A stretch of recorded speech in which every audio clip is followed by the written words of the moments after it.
Congressman Garrett Graves of Louisiana. For the record, he voted to keep McCarthy as Speaker yesterday. Congressman, thanks so much for joining us.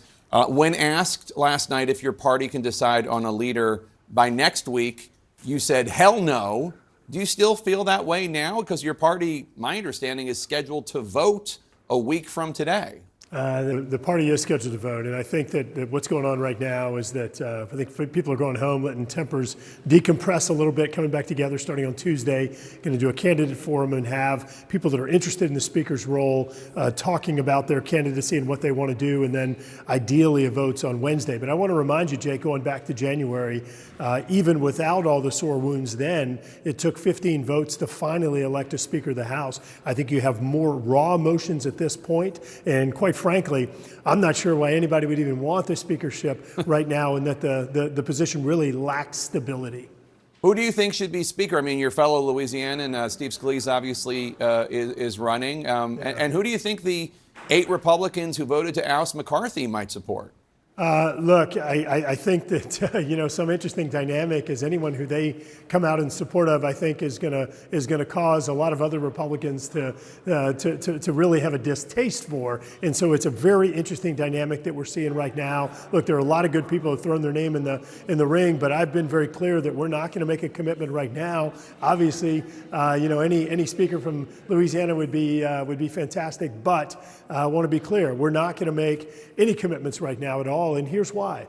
I think one of the first things you've got to do is you've got to actually establish stability to the position. The fact that any one person can come out and can effectively cause this motion to vacate is totally inappropriate. Jake, you know this. This is third in line to President of the United States. We don't need to have the kind of chaos and instability that we saw yesterday. So you need, as a pledge to get your support, somebody who says, we got to get rid as a conference. We have to get rid of this one-person motion to vacate because it makes everything unstable.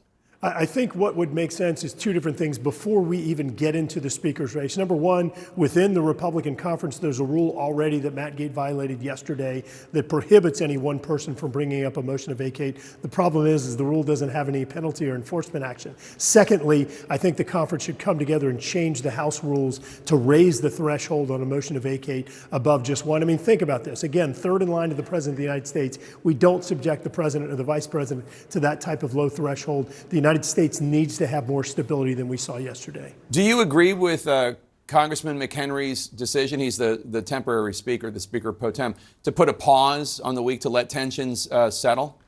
Jake, I'll be really candid. I think if we had stayed together in the meeting last night, I think that you would have seen fists thrown, and I'm not being dramatic when I say that. There is a lot of raw emotions right now. I think it was best to let folks go back home, decompress a little bit, and then come back together. You were yourself pretty passionate on the floor yesterday, expressing some of your disgust. Let's roll a little bit of that clip.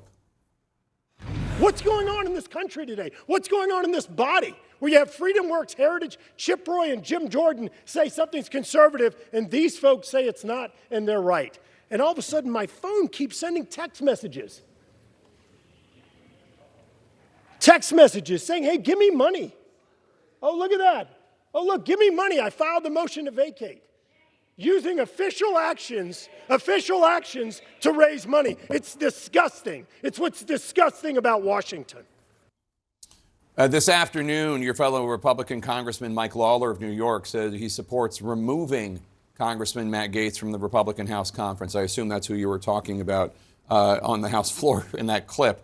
Do you agree? Do you want to remove Matt Gaetz from the House Republican Conference? Look, I think that would be one of the most unifying actions of this House.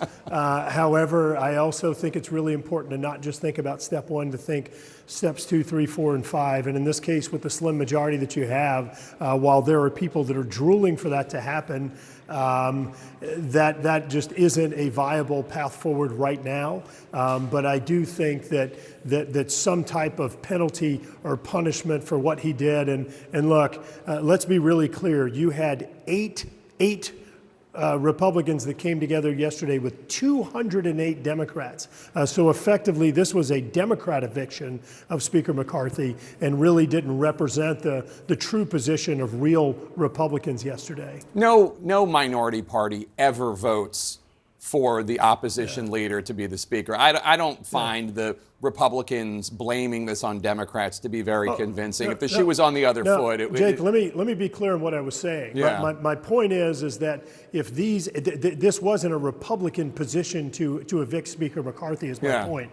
And you're exactly right that unfortunately our country has devolved into such partisan politics that those types of votes are always partisan. But the fact that it was just 8 Republican members and that voted to throw him out, and 210 Republican members said let's keep him because he's kept his commitments, he's exceeded his promises. I think that's really unfortunate. I do have to say, and this is just based on my observations, that I do think that a Paul Ryan or a John Boehner were enough they had enough respect for institutions that I don't know that the same thing would have happened to them, quite frankly. I just don't. I think that Kevin McCarthy going along with the election lies and trying to appease the most extreme elements of your party gave the Democrats. I mean, Mitt Romney said something along those lines earlier today, that he aligned himself with such extreme factions, he made it impossible for Democrats to support him. Look, let's be clear here. You had 210 out of 218 Republicans yesterday that supported Speaker McCarthy because they know that he fulfilled his commitments, he exceeded them. The reality is, with the slim majority that you have, you've got to give respect and some degree of deference to all the views, the diverse views of the conference. The Speaker advocated for, the Speaker achieved some of the greatest conservative successes that we've had in modern history. Things like border energy,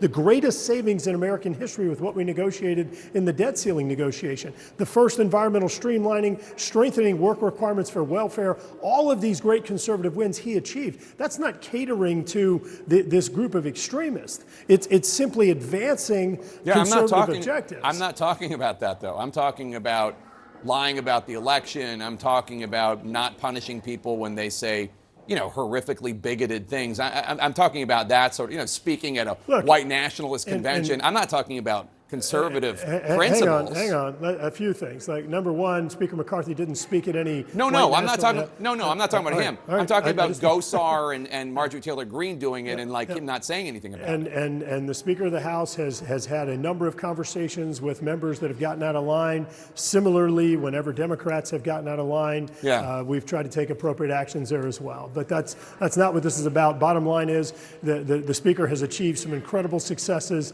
in recent over the last several months, and the far majority of Republicans, in fact, over 96% of Republicans in the House voted to keep him. This small minority getting together, in this case with House Democrats, I think it was incredibly unfortunate. They didn't think through successive steps. Now we have the House of Representatives completely frozen, and once again, this small group of the Chaos Caucus has caused the House to be unable to move forward on things like border security, appropriations bills, and others.